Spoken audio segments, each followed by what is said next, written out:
The ongoing Turkish state policies in the region in general, and in Syria and Iraq in particular, bring up the comments that the region is intended to be transformed into the Ottoman period. What is the reality of the Neo-Ottoman project and how did the AKP use the crisis in the region to implement it? With the constant movements of the Turkish state in the region, the Neo-Ottoman Empire talks have returned once again. This concept is used to describe the Turkish state's foreign policy relations with the AKP. Özel Neo is the mafia of the Ottoman project. Turkish politician Turgut Özal, who took over the Turkish state after Mustafa Kemal Ataturk, is the mafia of the Neo-Ottoman project, which aims to unite the Turkish-speaking peoples from the Great Wall of China to the Adriatic Sea. According to this project, the lands of Central Asia, the Balkans and the Caucasus will be under the control of the Turkish state. The early 1990s was a good opportunity to announce the Neo-Ottoman project. After the disintegration of the Soviet Union, the independence of the Islamic republics in Central Asia, the dissolution of the Yugoslav Union and the declaration of liberation of the states in the Balkans, a suitable environment was created for taking practical steps towards the implementation of this project. The coming to power of Recep Tayyip Erdogan in Turkey with the AKP in 2002 was not an ordinary event, and thereafter progress was made in Turkey and the region in general. AKP's approach to other identities, especially Kurdish, was a sharp ethnic divide. He tried to create deep sectarian tensions as well as to eliminate peoples politically and militarily. AKP officials tried to destroy history and play with the feelings of the people, especially Arabs and Muslims. AKP's 2023 plans in constructing its national identity, the AKP relied on the two pillars of Islam and the Ottoman legacy. The common point of the peoples living in Anatolia is Ottoman history, not Turkish nationalism, and the main determinant of this history is Sunni Islam. Experts state that this merger between political Islam and the Neo-Ottoman Empire has been systematically investigated by Erdogan. Its aim is to establish a new Turkish republic by 2023, the century of collapse of the Ottoman Empire. According to Erdogan, the point is to eradicate Mustafa Kemal's legacy and ensure the transition to a second Turkish republic, the Neo-Ottoman Empire. The AKP used many methods for this policy, most importantly, the games that would resonate in the Middle East. Hagia Sophia Church was converted into a mosque. Ottoman rituals were revived. International relations expert Dr. Hamid Faris made extensive evaluations to ANHA on the subject. Hamid Faris said, "Historical conditions should be shown on facts. History is not dead, it is still alive." After the trade routes left Turkey and the economic collapse caused by Erdogan's wrong policies both at home and abroad, Erdogan is trying to resurrect the Neo-Ottoman Empire to occupy new lands, Faris said. Ikevan is Turkey's political tool. Noting the tools of the Neo-Ottoman Empire, Faris added, "The Neo-Ottoman Empire is the ideology of Turkish politics, under the leadership of the AKP, controlling foreign political relations with the aim of increasing the Turkish state's intervention in the Arab region and the Middle East. In addition to occupying it, it is a policy of plundering many Arab countries, especially Syria, Iraq and Libya." Expressing that the Brotherhood was used for this project, Faris said, "Why especially the Brotherhood? Because Erdogan and his party are former members of the International Brotherhood Organization and they have a wide network of common strategic interests and strong coordination." He held a conference outside with the Brotherhood officials. Yusuf al-Kardavi. The conference held in Istanbul in 2006, attended by many Brotherhood officials, including Neo-Ottoman from the language of AKP rulers President Abdullah Gül, who came to power in 2003, said in an interview with a Turkish newspaper after he came to power, "It is unacceptable that the Republic of Turkey is squeezed into the borders of Anatolia. Turkey's real borders are not the current official borders. Turkey's interests and influences exceed these borders." When Gül was asked whether this was the Neo-Ottoman Empire, he would reply, "Whatever you say. The Balkans, the Middle East and Central Asia are important places for us. It is not possible for Turkey to be stuck in Anatolia." Davutoglu. "Yes, we are Neo-Ottomans," former Foreign Minister Ahmet Davutoglu said in a statement on November 24, 2009, "We have a legacy from the Ottoman period. They say Neo-Ottomanism, yes, we are Neo-Ottomans. We must give importance to the states in our region, the states in North Africa." AKP officials use historical concepts such as national pact in these statements. Turkish Interior Minister Süleyman Soylu said in January 2019, they came from the National Pact, on the issue of giving Turkish identity to Syrian refugees. This was also cited as a reason to become a Turkish citizen. Turkish state officials based their elders' history on Syria at every opportunity. On August 8, 2011, when Erdogan was prime minister, he said, "Syria is not an issue outside of Turkey. We see it as an internal issue of Turkey." On July 15, 2012, Erdogan said, "They ask why we are dealing with Syria. The answer is very simple: our country was founded in the rest of the Ottoman Empire. We are the descendants of the Seljuks and the Ottomans. Our elders have struggled in this geography throughout history." On September 11, 2018, one day before the Sochi Agreement, Erdogan said, "We do not recognize the Syrian regime or the Syrian state. If some other powers say that they are in Syria at the call of the regime, we say that we are in Syria at the call of the Syrian people.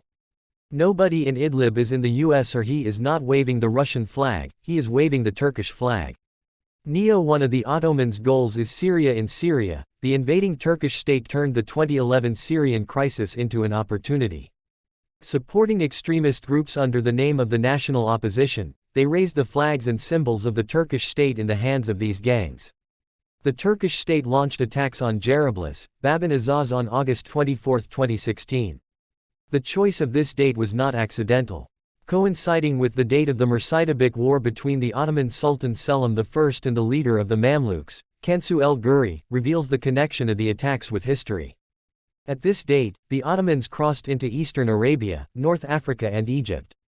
However, after these attacks, which lasted for about a month, the concept of national pact emerged, which is another concept apart from the Neo-Ottoman concept. Turkish state officials propagated Turkish concepts and names that aimed to impose their presence in the Euphrates Shield regions, which they call safe zones. The invading Turkish state tried to make its presence permanent in Idlib and Aleppo. It made constant attacks to expand its occupation areas in northern and eastern Syria. The invading Turkish state and its mercenaries have taken various steps in recent years to change the identity of occupied Syrian regions such as Jarablus, Bab, Azaz, Afrin, Sarakaniye and Gire. Step-by-step demographic change. One of these steps was the establishment of the provisional government and its subordinate assemblies. People living in the occupied areas were given personal identities. This is also a dangerous step and threatens Syria's national identity. The demography of these regions began to be changed by the immigration of the original inhabitants of the region and the resettlement of gang families, especially Turkmens, to the regions left behind by immigration. Turkish flags were planted in the occupied lands. Turkish lira was put into circulation instead of Syrian lira in shopping. All these steps led to the abolition of the sovereignty of the Syrian state. With the decree of Turkish President Erdogan, faculties affiliated to universities in Turkey were opened in the occupied regions. Repatriation of refugees is also part of the project. Recently, Turkish President Recep Tayyip Erdogan announced plans to resettle 1 million Syrian refugees to the occupied territories, placing them in refugee camps built with Qatari and Kuwaiti funds. The invading Turkish state is following a new policy over Syrian refugees. Refugees were used as a tool of pressure against Europe for a while.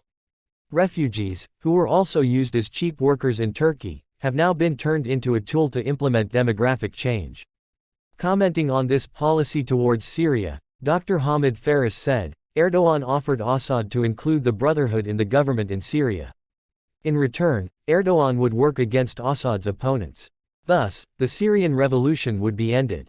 When this plan failed, Erdogan turned to occupy northern and eastern Syria.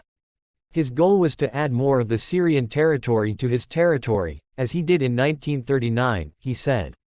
Statements made by Erdogan and his officials reveal that the Turkish state aims to break up Syrian lands through Syrian refugees. Because they say, they came from the Masaki-Milli border region. They also have the right to be a Turkish citizen and acquire a Turkish identity. But now they are preparing to send them back to other regions. This points to a future plan where the Turkish state will hold an official referendum to include these areas in its territory, as in Iskenderun. Attacks in Iraq and Bashir Kurdistan are also part of the plan. The invading Turkish state's plans are directed not only to Syria, but also to Iraq and Bashir Kurdistan.